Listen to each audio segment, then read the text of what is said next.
Hello and welcome everybody, this is your host Learvok, and you're just in time for more DarkSiders. A bit of a disclaimer I need to make before, I guess while we continue onward. This is my third time trying to record this section of the game. The first time my controller for some reason wasn't being recognized as being plugged in, even though it was. And the second time, well, I had a successful recording run, but then something screwed up at the end and I lost all the footage. There's also something else I want to comment about this game that's a little more personal as well. That I don't think I touched upon in the first episode. But basically, I could not have had a worse experience with this game, at least in the beginning, if I tried. Getting the game to run, getting the controller run properly, getting all this stuff to work right, was just really dampened my experience. At least until I got an Xbox 360 controller, and that seemed to solve everything. But it still kind of painted a picture. It pre-painted a picture for this game that I really am starting to see again with the recording stuff going on. Hopefully it will be smooth sailing from here. I think I've got everything figured out, and hopefully I can keep up with it. But for now, let's not worry about that. Let's just destroy these zombies, because that's pretty much all we can do. I mentioned, I believe last episode, the leveling system, how it works. Every time you strike with the weapon that you have selected, be it the Chaos Eater here or one of the later weapons that we can get, they will level up that individual weapon. When it reaches enough levels, it'll gain a rune point on its icon in the pause menu, and it will become stronger. I believe they can only go up to 4 levels. I don't remember being able to level up Chaos Eater any more than 4 times. So yeah. So right here we're just basically fighting the mooks. Actually there were even lesser mooks than the actual mooks we'll be fighting. For those of you wondering what mooks are, those are like the basic minions, you know, the Goombas of the game, if you want to use Mario terms. I don't want to say Moblins, because especially since like A Link to the Past, Moblins have been like basically are stronger guys. These are like the Deku Shrubs. I keep wanting to call them Deku Scrubs because that's kind of what they are. And I feel sorry for whoever was on that. I had this problem before. Trying to get up here without having to climb down. That's supposed to basically teach you how moving along walls works. It's just kind of all automatic. Right here we have a more advanced guy. These guys are pretty annoying. Not because they're difficult or anything, but because when you deal enough damage to them, they will, well, explode. And that's why you see me kind of backing up a bit every time they do have a really... Right there. There we go. And you can kind of see the blast radius from the explosion... the blast radius, that's what it's called. Explosion radius, same thing. From how far his blast attack goes.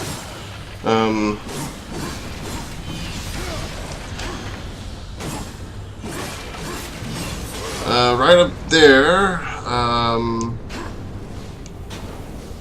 is a treasure chest. Treasure chests come in 3 flavors. They come in green, yellow, or blue, bluish white. Green is health, yellow is your wrath, which I think we've established those 2 yellow bars. We can get more bars later on by getting more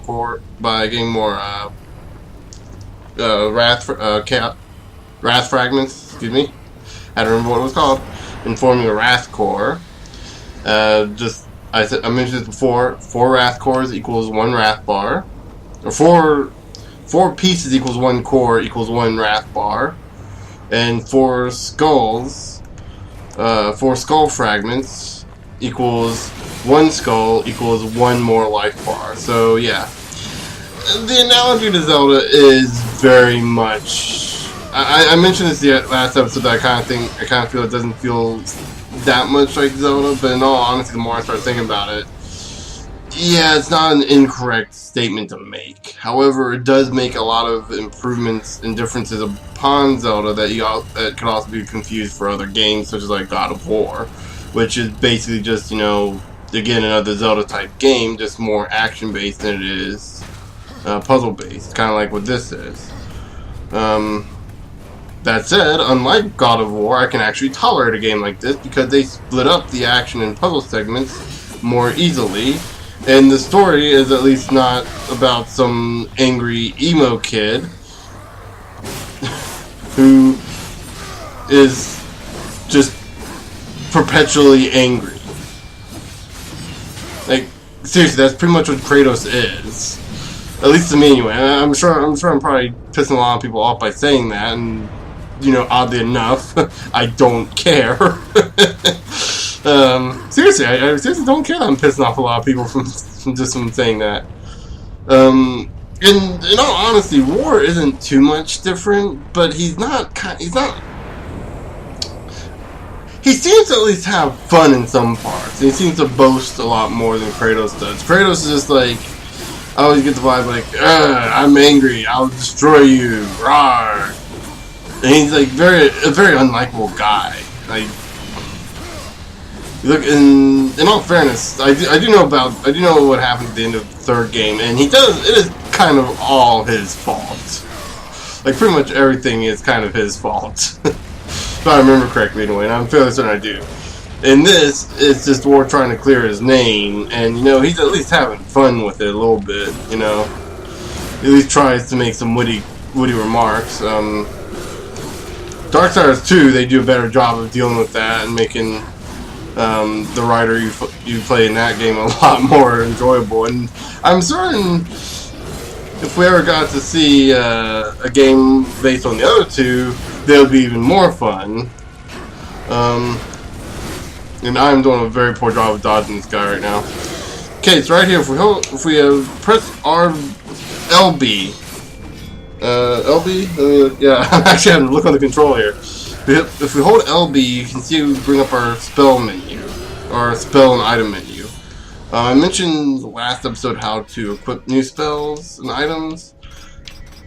We just go over here, we hit A to assign, and we just assign it to one of these buttons. Same with the consumables. Just assign it to the button. And then to use it, we just press LB, it pops up, and you just press whatever corresponding button it is. There is another menu that lets us use the D-pad that we don't have to RB for that does the same thing, but that's for our items. We'll be getting into that, however, very shortly, I hope. But yeah, one thing I do want to make clear, is though I just realized I probably should mention this. Though my opinion of this game was sour from the beginning, I still did very much enjoy it, and it runs fairly decent on a computer for being a game that was solely meant to be on a platform, on a console. Excuse me, a console platform, which I know you'd imagine would make sense that a game that was made for a console would run better on a computer, but you know, some developers don't seem to understand that. Ubisoft. sorry. I have this weird. I think I might be coming down with something. But seriously though, it should be easier to develop for a computer and then port it over to the consoles, or vice versa. It should be easier to port over to the PC actually, because a console is just a PC, just a very specialized PC. How long was I gone? All we need is graphics card specialization. A century, long enough for the last of the mouth breathers to die off. So yeah, we've been. The Third Kingdom. is lost. We've been pretty much here. We've been pretty much gone for about 100 years. Almost at 1,000. That'd be wrong. A century is 100. A millennium is 1,000. Even though it probably should be 1 million, considering the million. Just saying, it's weird. I don't know what a million years is, and and here we get introduced to the second coolest guy that we'll be running into a lot. He is almost better than Mark Hamill as the Watcher, or actually, excuse me, Mark Hamill playing Joker as the Watcher.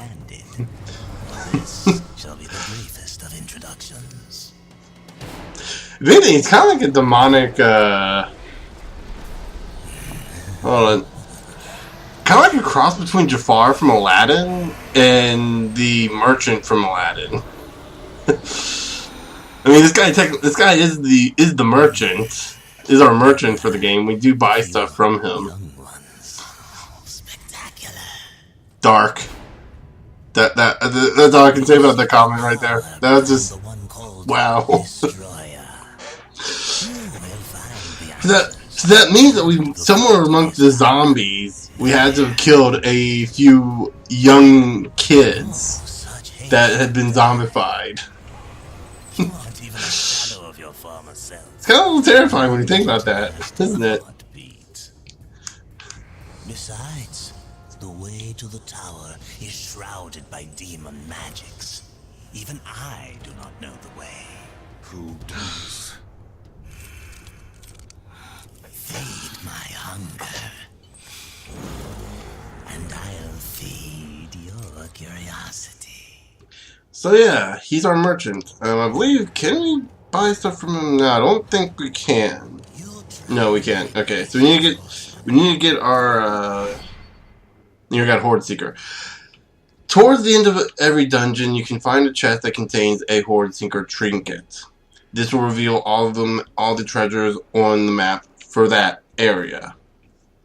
They all appear as like what looks like treasure chests with question marks on them. In fact, you can access this right here, and you can see as I try to center it. Oh no. Okay. So real quick, D-pad or the left control stick allows you to move. Right control stick changes floors. I do not know how to zoom in. I believe there are mouse controls for zooming in. I just don't know what they are. Not mouse control, keyboard controls. Like I said, I just do not know what they are. So yeah, here's like lower floors.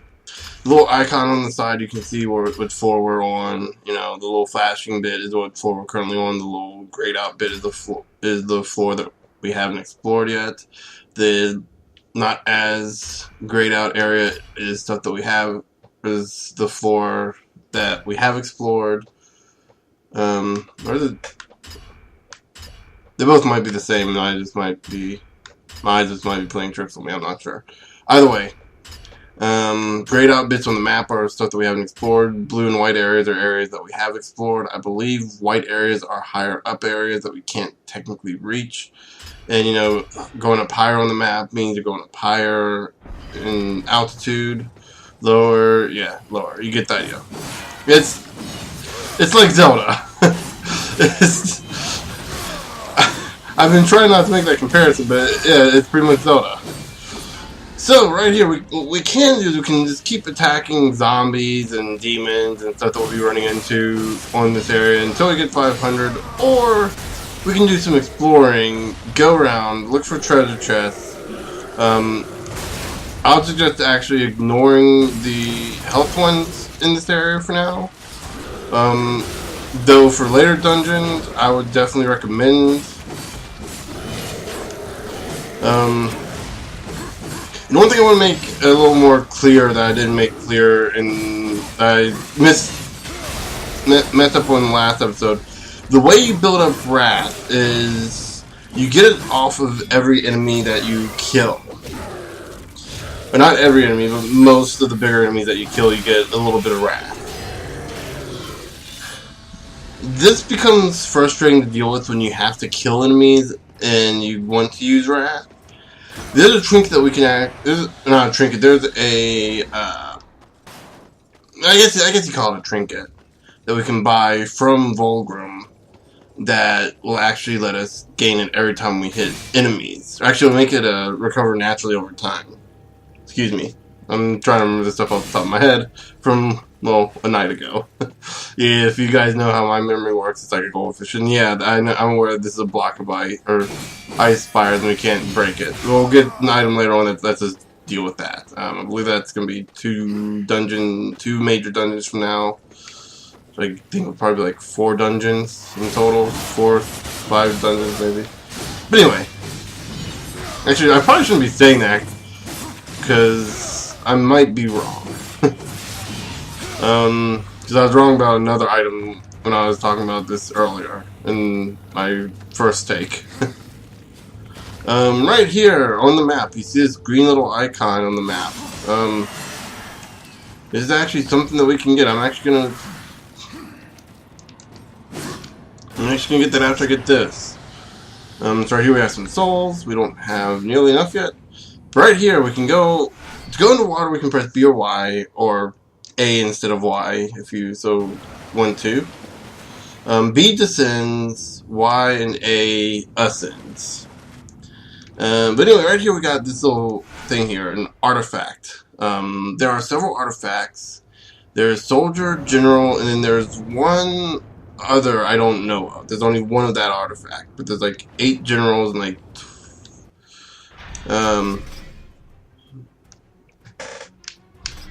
1, 2, 3, 4, 5, 6, 7, 8, 9, 10. So there's 20 soldiers, 6 generals, excuse me, and then one of this middle one. You get those and you return them to Volgrim after you've done this mission, mind you, and he'll actually give you trade them in for souls, which is a little weird now that I think about it, because he eats souls, like he consumes them as a delicacy, it seems, and you're paying, so you're basically paying him in food, and he's willing to give you food that you're just going to be giving to him. Huh. I just realized the ridiculousness of that. Huh.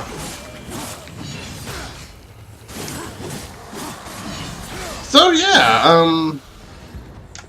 one thing I want to mention about this area, you cannot get every chest yet. For example, the one that you see on our map here, we cannot get without a particular item that we won't be getting Souls to feed Volgrim's hunger. until later. I'm gonna try to get a buffer and get some extra souls. Because I believe you end up losing all these souls. And this saves us a cutscene of having to deal with this guy.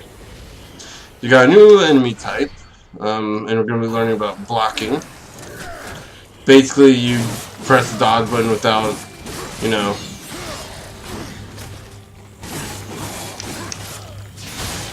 There you go. This felt like I had to clear the room with these zombies.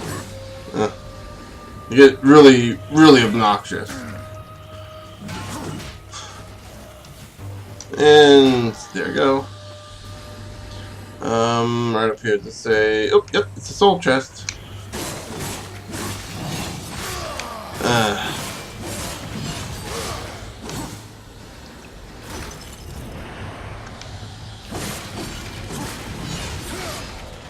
There we go. Can we break these? Yep. And we can actually walk out of them. This is one of those games that lets us do that.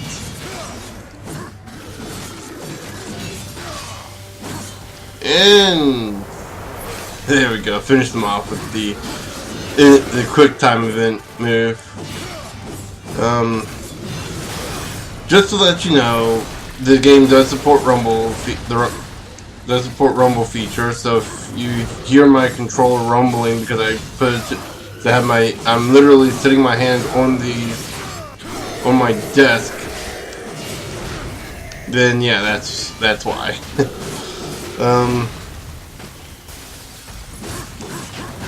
And yeah, okay, so this.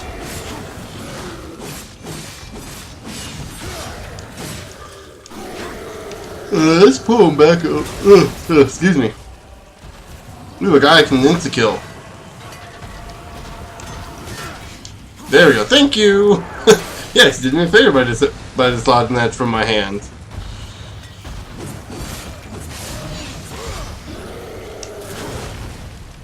And let's see if we can.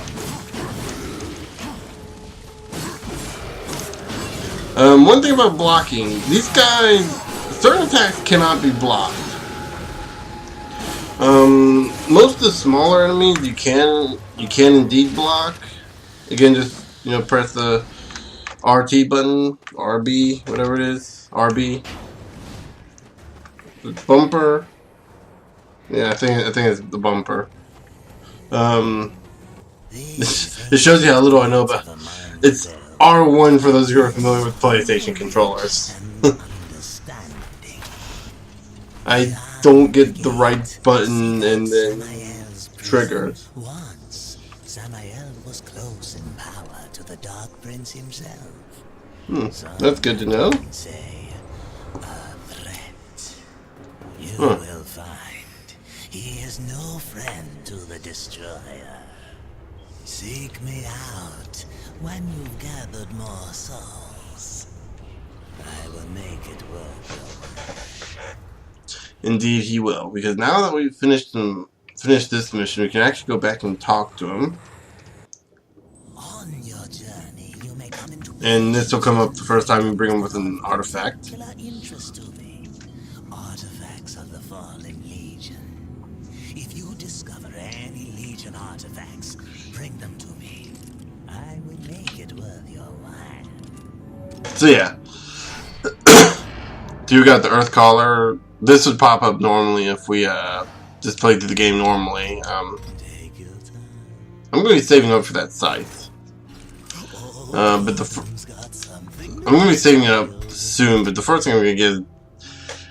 So right now we can just buy the scythe. We can't buy any of its combos until after we buy it. But for the sword, since we already have Chaos Eater, we can actually buy some moves.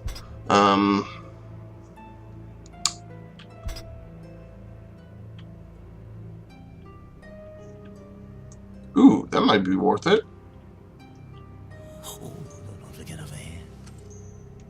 Oh, no, it's not. I remember not using it much.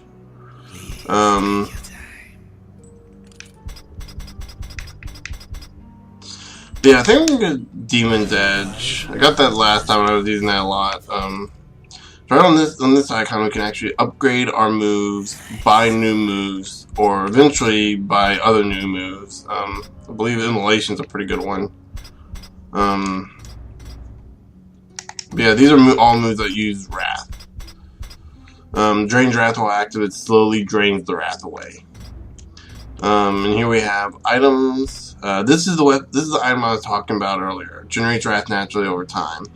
I'm going to be trying to save up for that after we get the scythe, because that move is going, that ability, or that item, that trinket, artifact, whatever you want to call it, is going to be well worth it.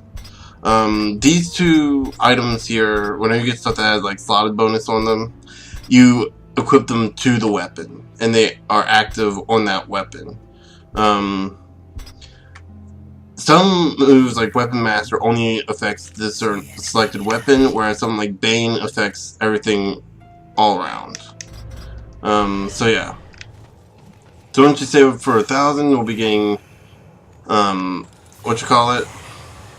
scythe, which will be our secondary weapon. That's what we'll be able to use Y with.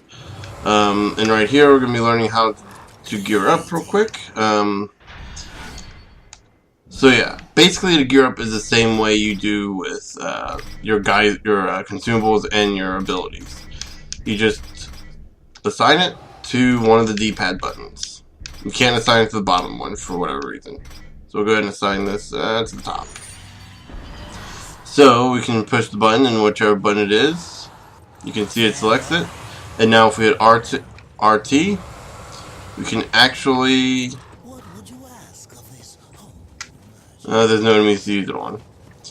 We can actually use it, and it'll act... This one will... The Earth Collar will actually pull... knock enemies down. You're not going to be using it a whole lot, though. But we are going to be using it on these things, which we'll be getting into next episode. Because right now I'm going 25 minutes. So, yeah. In the next episode, we'll be using the Earth Collar to activate this gate. And then see where we have to go from there. Until then, I'll see you guys later.